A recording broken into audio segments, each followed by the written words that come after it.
to the Construction Big Breakfast, where we give you a hearty serving of insider tips and business strategies to help fuel your day so you can thrive in the construction industry. Now, here's your host.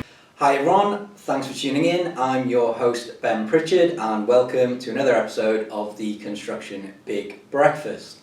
Today we'll be diving into the world of information management, digital twins, innovation in construction and any other tangent that our conversation goes on this morning. Joining me today for today's podcast is our special guest, Henry Fenby-Taylor, who is the Head of Information Management at CDBB.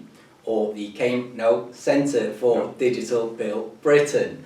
Nailed it, well done. Only just almost got it wrong. Too many acronyms in construction in general. Maybe that can be one tangent that we come to later. No, we should move from 3 to 4 letter acronyms and then to 5.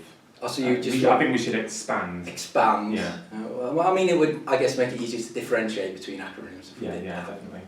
Anyway, let's get back onto topic. But do you want to give us a quick introduction to yourself first, please, Henry? Sure. Hi everyone, I'm Henry Fenby-Taylor. As Ben said, I'm the Head of Information Management at the Centre for Digital Built Britain. I'm also working with the University of Cambridge. I work with the Digital Twin Fan Club and I have been in a privileged position to see behind the curtain in policy innovation in the built environment, and so kind of here to share some of those lessons and some of those things that I've learned and some of the things that I think we need to do in the future, and also answer any other questions you may have, no matter how profound. How profound? Yes. That's a bit of pressure on me. I've never had that from a guest before. Okay. So put the pressure on before we even started. If we don't get a profound question, not good enough. Well, we always say the most important question, though, is the first question of every podcast. Absolutely, 100%. And that question is, Henry, what did you have for breakfast today?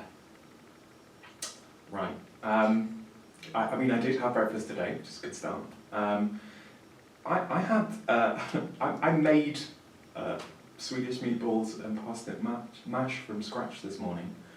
I mean, that is a good effort as well in the morning, because it is 11 o'clock, and you've already had a couple of meetings before coming here, so you must have got up quite early. Yes. A mission for breakfast. Well, I've got a very busy day today. I finish at 9 o'clock. We have a CDBB reception at the Royal Academy of Engineering, so I knew I was going to have a full day, so I kind of wanted to start with a full tank. So that, I wasn't going to try and survive on a croissant and a cup of coffee. That makes sense. And any gravy? So made an onion jus with it, of course. So you're doing the meatballs have parsley and dill in, and obviously they're kind of juices come out of the pork. So saute some onions with that, and then a little bit of a stock cube to kind of thicken it all together, and then So there you go. I mean, you asked. I did. I mean, that's a certainly unique start to the podcast. Like I said to you, we've had a lot of answers. I did invite you to the Construction Big Breakfast, Henry. Yes. And that proves you're not. I thought you were going to. And you've not watched it, and you've clearly not watched an episode yet. So come on, you've got 80 episodes. I'll make to go it home to and watch. all the viewers, and I'll be there. Terrible. And become your number one fan. Good. I want you to like and subscribe later when you get home, please.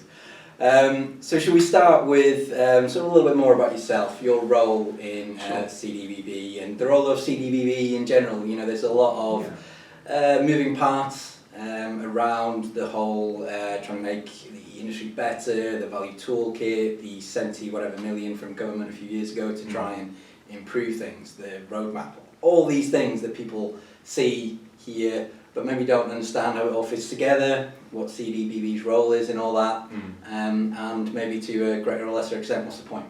I mean, it's a fair question. That's a fair question. I think I'll start with that kind of overall, what is it and what's going on, because I think that is something people sometimes struggle with. I think when you're putting out loads of information, you kind of sometimes lose sight of that core principle of this is who we are and this is what we're about.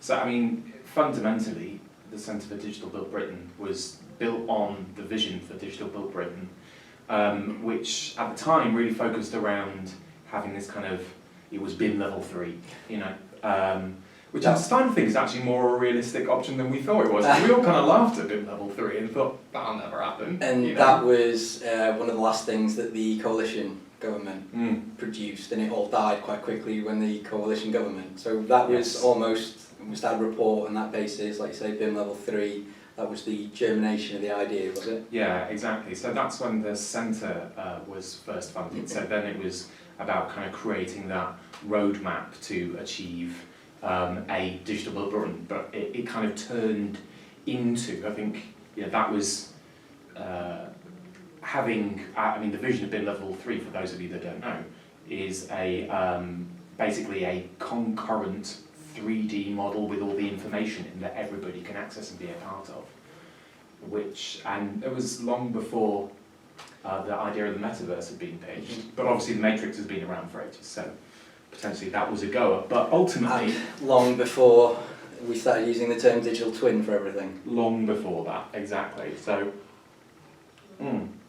so that's where it started, and then it kind of it needed to shape and focus that vision into something that a government could do something about, because the UK government's not really in the business of creating proprietary software and developing tools that it is going to enter a marketplace, which is somewhat, I think, that vision of a concurrent 3D model with asset information, blah blah blah, etc.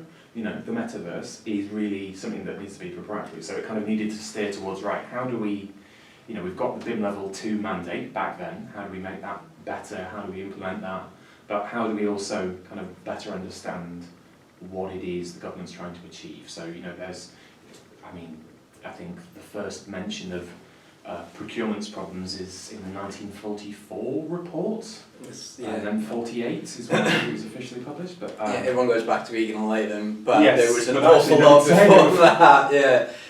Which a lot of people, really, unless you're outside academia, don't realise that even the call for off-site manufacturing, all of these things, there are reports in the 60s, 50s, all of it. So we're really proving as an industry we're great at jumping on these things. Although now we do seem a lot, for the most part, to be turning a corner. I think so. I'd say the we need to play on the built environment strengths more. I think what we're good at is innovating in a unique circumstance and delivering something that's never been delivered before. I think that's the true strength of the built environment. But that doesn't help your productivity. It helps you make something unique and that works and that operates within its parameters and really well. But if you try and systematise that, it kind of breaks down a little bit. I think also modern methods of construction. I think people of a generation or a couple of generations older above us probably view that idea as prefab, and they view it as this sort of, there's this legacy of post-war, big concrete block, post-war prefab. People think about kind of the swathes of Russian apartment buildings that you see on the internet every now and again, that is just these kind of faceless, soulless places. So I think there's this kind of negative connotation with that then, but now I think things have changed because modern methods of construction and all that sort of stuff is just standard, and it's all beautifully designed and customizable, and there's a lot more that you can do now than you used to. And using material like wood and things like that, CLT and stuff like that. I mean, everything that you see outside in our office, all that was CNC cut, all put together in a nice sort of schematic. You could argue that a lot of that is MMC, a very basic level for the fit out that we did. Yeah, and it's great, and it looks light, airy, bright, all these things that you get lost in this idea of people just go straight to volumetric, big boxes, all the same, soulless, like you say. It was a specific challenge that they were facing at the time, so I don't blame them for it, but I think when you put one next to like they used to, like a beautiful old building with lovely filigree and detail, I think people balked at that. But things have changed now, so I think there's a lot going for it. So I've still haven't answered the question. So we start with this kind of digital built Britain thing, and there was this vision of that, and then it kind of tried to turn into something that government and government clients could turn on. So there's been a lot of work done around procurement, There's a new standard kicking off about specification of the UK BIM framework. We've commissioned a couple of reviews from David Mosey, and he's come up with a new contracting model as well. So there's a number of different tools available, and I think that is really been the focus for the centre. We've been working with government clients to support them, because Not just with government though, True. with the Innovation Hub, the university, and lots of people from the industry as well. we partner a lot. So yeah, so in terms of that landscape, so the Centre for Digital Build Britain started, but then we kicked off the National Digital Twin programme. So that work was part of CDBB. So that's very much been led by Mark Enzer, and that's gotten us to a position, I'd say, where we understand the problem and the scope of it a lot better. But in the words of Matthew West, who's the big ontologist whose kind of big claim to fame is having sorted out Shell's information and data management, because they operated like 100 separate companies. So he's managed to kind of bring that together. So he was the right guy for the job. He says this isn't a 5-year job. This is a 15-year job to get this right. I'm from an agile background, so I'm like, can't we do a proof of concept? But we've done that. We've actually, there's so much I didn't even realise, and I've tried to do a lot of work to kind of share the work that we've been doing. But there's been so much digital twin stuff that's been going on, really specific digital twin stuff, GDPR compliant sensing, things that are ethically sound but also enable us to monitor how people use space and all that sort of stuff. So there's kind of national digital twin looking at the big picture, but then within CDBB we've also been looking at, like I say, sensing and kind of remote sensing. So there's a satellites project for kind of having a digital twin of really remote assets, when like rail infrastructure and road infrastructure in like vast places like Canada. You can't it's probably not feasible to go and cable up every single bridge with 30 sensors each. It's a lot easier to have reflectors set up and then ping satellites off them, and you'll notice, they can notice amazing amounts of a resolution of movement and changes, so that they'd be able to pick that up. It's really clever.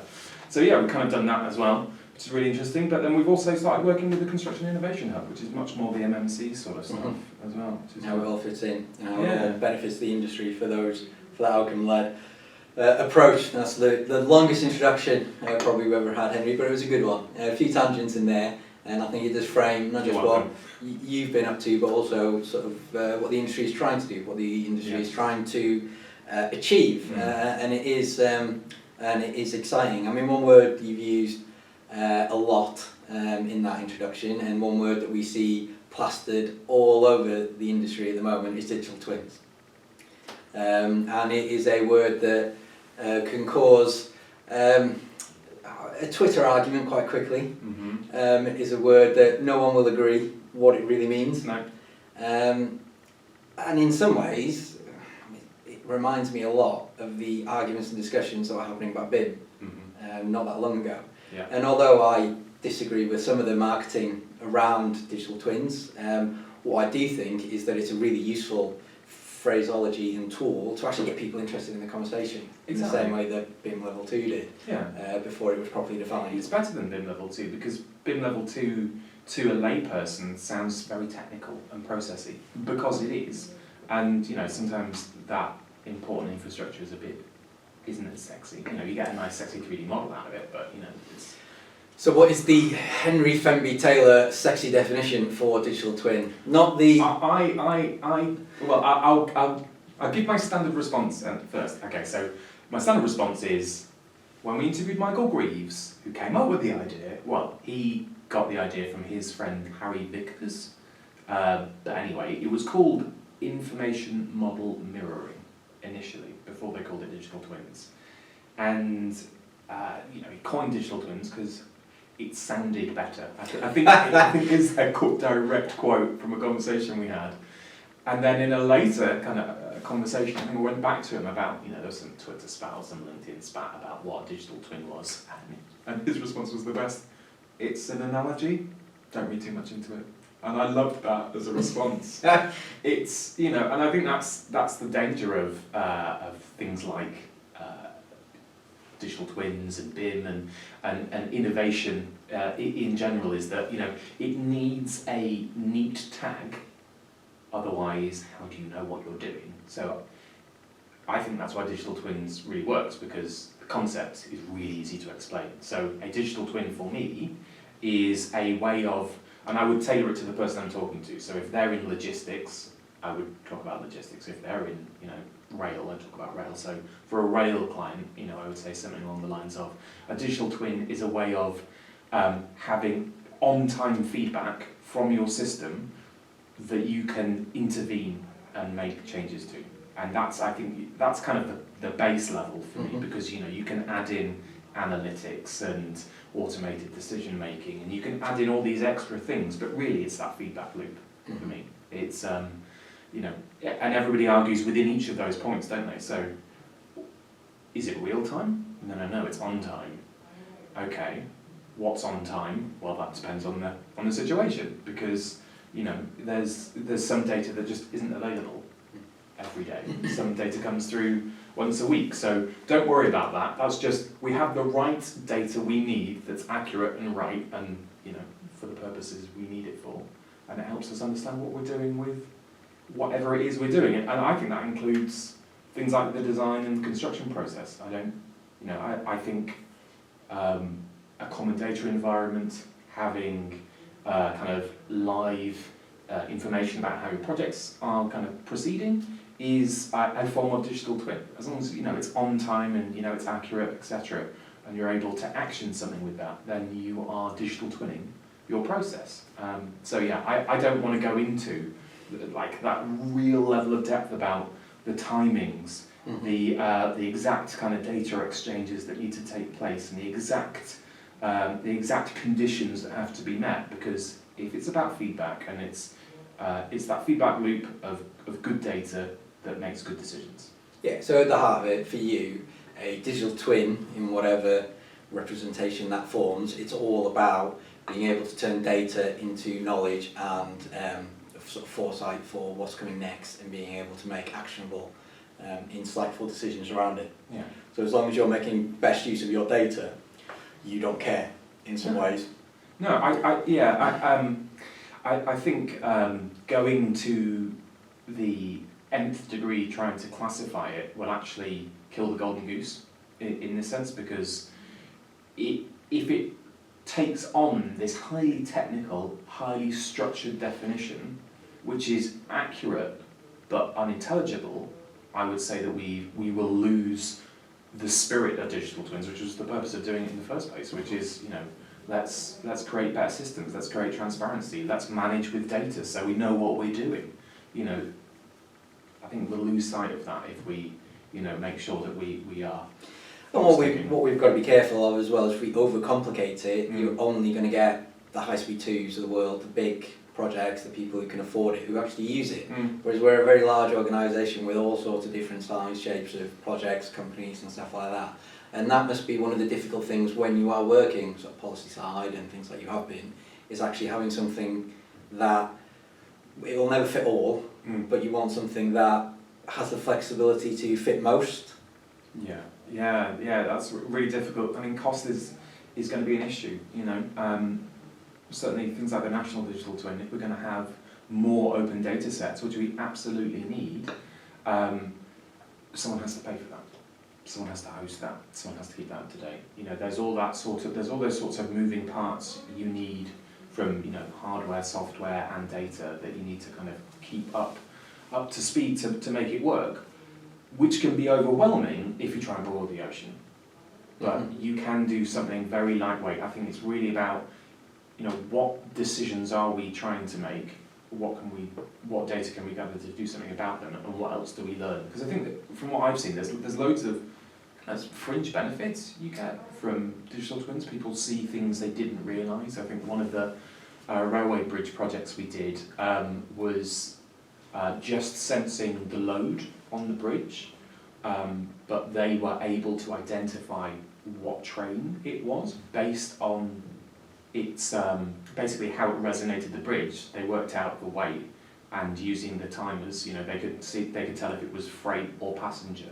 They could get all these extra insights. So I think you need a solid business case to start a digital twin, but I think once you've kind of got that thin end of the wedge, you start seeing other things you didn't know that you could see. Yeah, I mean, one of my favourite analogies for using better data, for years now I've been judging the CE Digital Award, Construct Nexus Digital Award, and there was a couple of years ago now, it was a developer asset owner, and they started looking at how do they bring all their data together, make sense of it all, try and sort of look at trends, and they worked out that they were spending, I think it was like 25,000 per annum on replacing loo roll handles.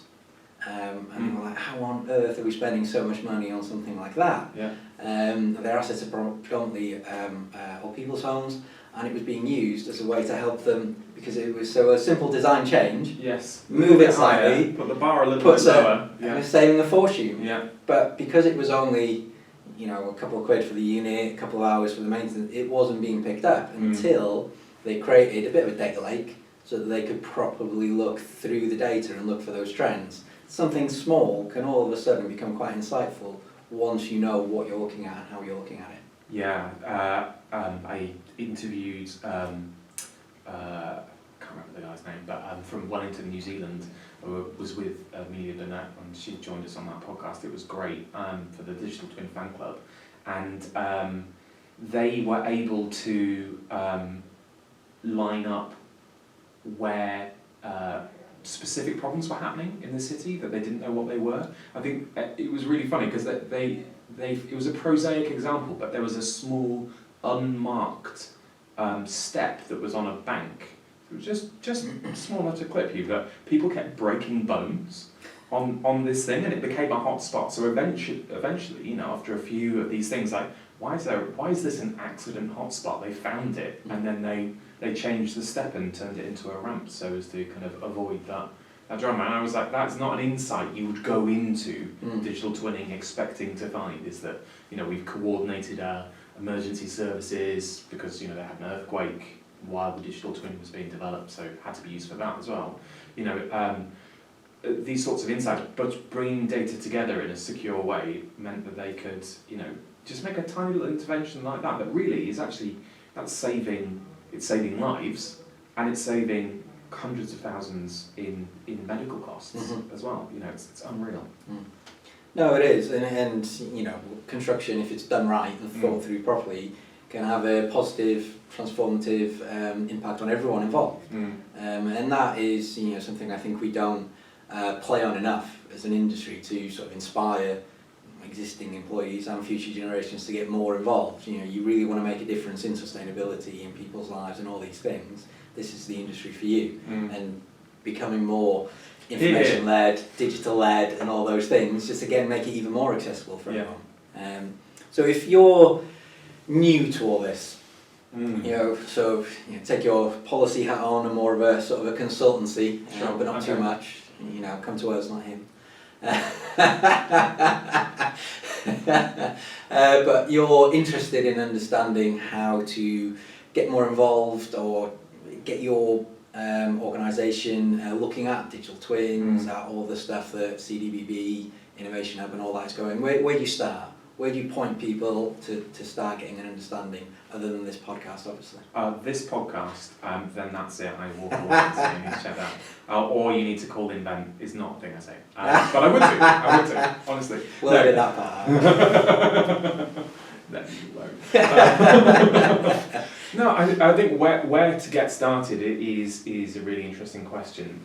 We ran a really successful hackathon last week, which was my baby, so it was really good to see that come to fruition. And you see, I've been to a few hackathons in construction now, and you see a few different faces. And we had a group of young professionals who were some of them were studying, at the University of Cambridge. Others were, in consultancy, but they were coming from a non-construction place, but with very advanced tech skills. Mm. And And so talking to them about kind of how to get started, it's really challenging because you kind of you have to show them the problems that people have, and then they can solve them, and then they can kind of get that understanding through doing. And I think that's for young people like that. I think that's the way to do it. Is we need to unleash them. We don't need to indoctrinate them into the way things are currently done. I think we just need to show them the problems that we have and listen.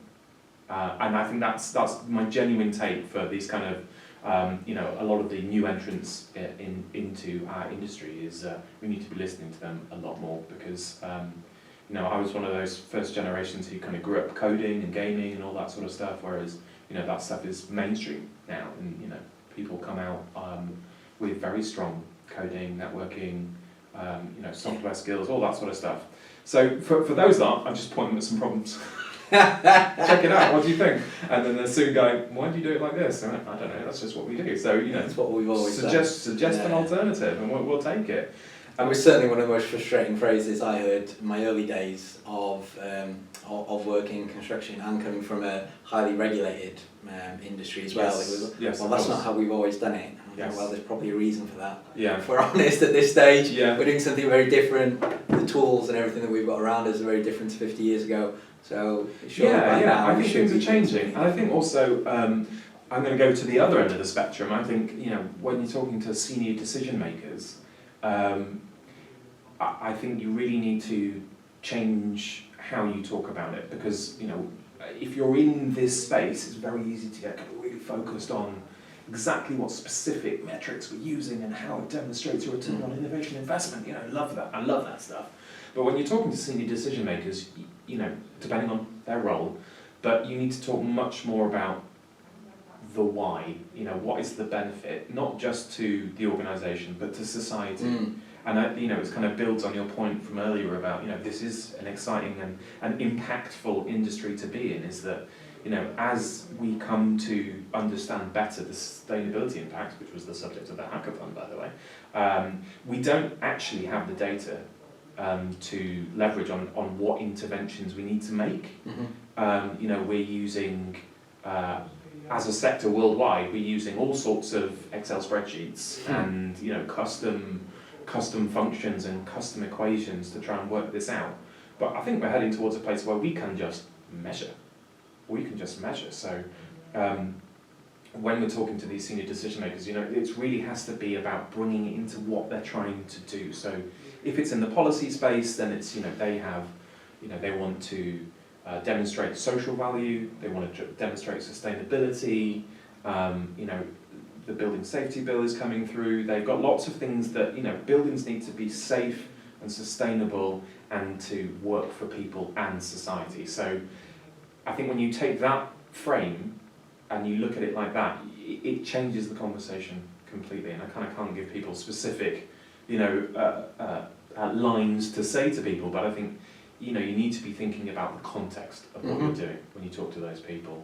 But that does, kind of sometimes come back around to money, but, Yeah, but we'll stick to the point of yeah, construction can save the world, and we'll leave it there, shall we? Absolutely. I mean, everything needs to get paid for, and that's fine. It's just a question But of priorities. you're just changing the definition of value then, though, aren't you? So it's trying to get away from understanding construction as CapEx and really understanding what the social cost is, environmental cost, and you trying, which is what the value toolkit tries to do to an extent, but also there's more of a grandiose sort of bigger picture as well that needs to be thought about in all that, not just the context of the project, but the context of the city, county, country that you're in as well. When we let ourselves be data-led, we make better decisions. And as long as our data's right. But that's the quote. As long as we let ourselves be, led by the data, we'll make better decisions. Well, yeah, but there's a big but on that. You've got to have the right data in the right place at the right time as well. But But I I like the There's a intention. lot of work to get there. I like the But intention this of is, the phrase. talking to those senior leaders, I might miss out the big but. Just Yeah. but there's work to do. Work to do. Yeah. No, I like the intention, and we'll finish on that because it has been half an hour, Great. and I'm sure we could go on for another half hour. Maybe we do another one in a couple of weeks or something like Should that. we just Just right now. Should we is just it press pause and start Is it again? lunch now? Should we Are go you for sure the- the meatballs are? the big lunch? Do you want meatballs again or something else?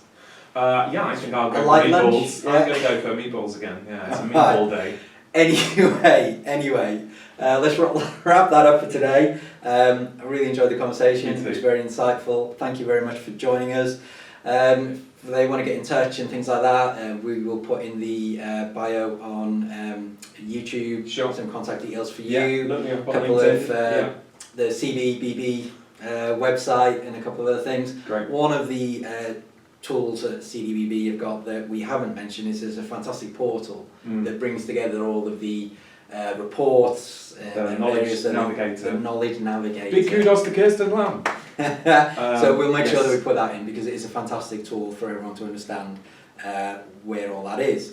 So for everyone who has listened in today, tuned in, watched us, thank you very much. I hope you've enjoyed this week's episode of the Construction Big Breakfast.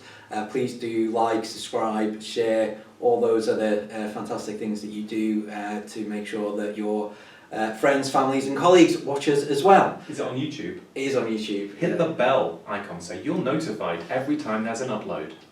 Oh, there you go. See, Well, that's I watch a lot I mean, on that's YouTube. subscribe. No, there's subscribe and then there's the Is it notification. bell? Yeah, Alright. yeah, the bell. Make sure. I mean, you're older than me and you know these things better. I was born too early. Yeah, and I've got two kids that do nothing but watch YouTube. I really should pay more Yeah, I attention. don't. Anyway, lastly, before this all gets edited out, if you want to be a guest on the Construction Big Breakfast, or you'd like to collaborate with us in any other way, please visit us at www.inventt.com. The link will also be in the description. Fill out the contact form, and we might see you on the next episode. Thank you very much. See you next time. Bye. Want to learn more about how Invennt can help your business maximize its bottom line? Head on over to www.inventt.com and get in touch with our team today. Thanks for joining us this week on the Construction Big Breakfast. Make sure to visit our website, www.inventt.com, where you can subscribe to the Construction Big Breakfast on all platforms so you'll never miss a show. While you're at it, if you found value in the show, we'd appreciate a positive rating. Or if you'd simply share it with a friend, that would help us out too. Be sure to tune in for our next episode.